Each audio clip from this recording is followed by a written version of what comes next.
Picking alliance partners is a complicated decision for a team to make. Many teams want whatever team can give them the most points, but that sometimes isn't the whole picture. Team selection dashboards help rank our possible options for partners.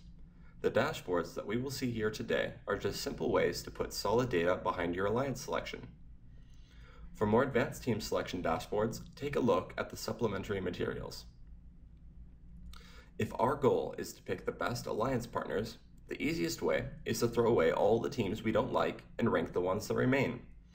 Because selecting a second pick is usually much harder than the first pick, I have filtered out the top 20 ranked robots from these workbooks. Let's first go through these dashboards and work through a demonstration of trying to pick a second bot using the throwaway method. Starting with the pit scouting data, in this demonstration, our team has firmly decided that we want a bot that can play really good defense. Because of this, we can exclude Omni Wheels from our pool.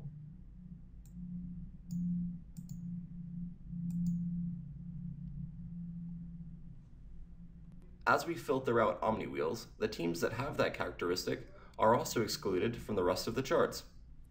Let's also filter out the most unreliable teams.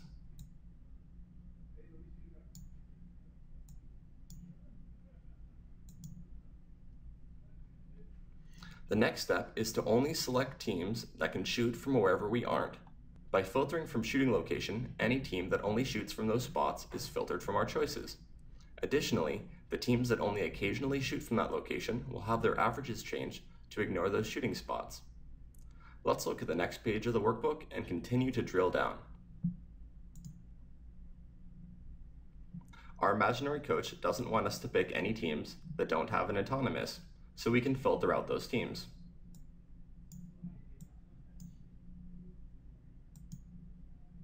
We also can probably filter out the lowest few total score teams.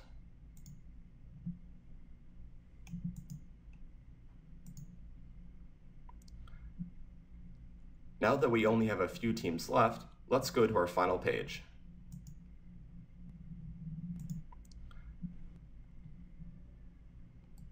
Team 5545 seems to be improving, while Team 5176 seems to be declining slightly.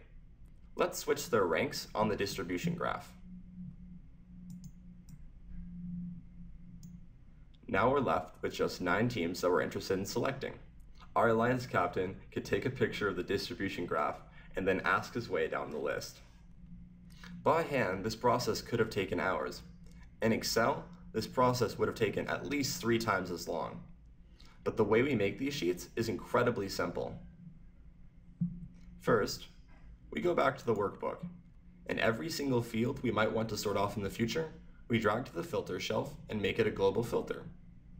The first step is to make a global exclude filter for team number.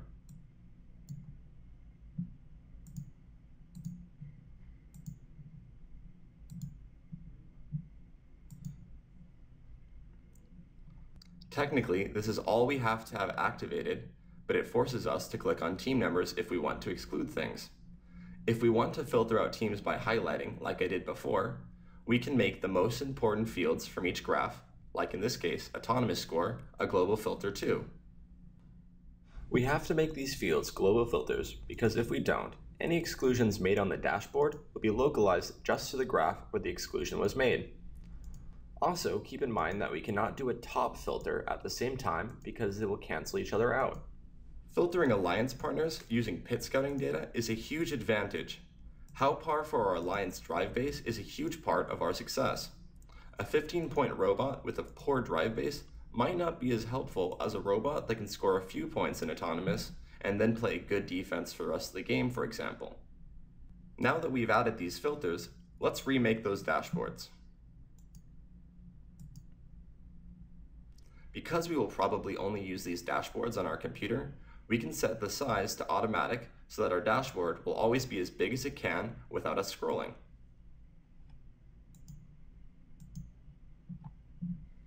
A good habit whenever we make a dashboard with several charts in it is to drag in several containers first.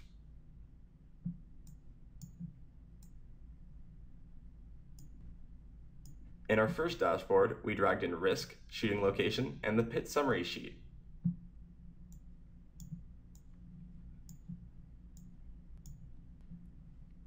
Because we are only filtering out teams, seeing these keys is distracting.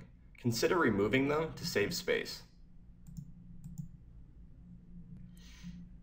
Now, watch how quickly the second and third dashboards are made. The incredible thing about how quickly we can create these graphs is that it allows us to be more flexible. Because we know it would only take a few minutes to change our analytics if the database design changes, we can afford to revise our database as many times as we need to. Each sheet takes less than 15 seconds to make. The main advantage of team selection with this method is that it takes less than a minute to narrow down our teams once we have our exclusions picked out. Team selection by this method is awesome if our team is suddenly thrust into a captain position by luck or accident, because it takes almost no time to set up these dashboards, and it lets us use our data to our advantage very quickly. This method requires us to be careful though. If we make a mistake, we have to go back and reverse all of our steps until we fix it, or go through our filters and manually remove the exclusion. A slightly better way of doing this, which avoids that problem, is to make all these filters quick filters.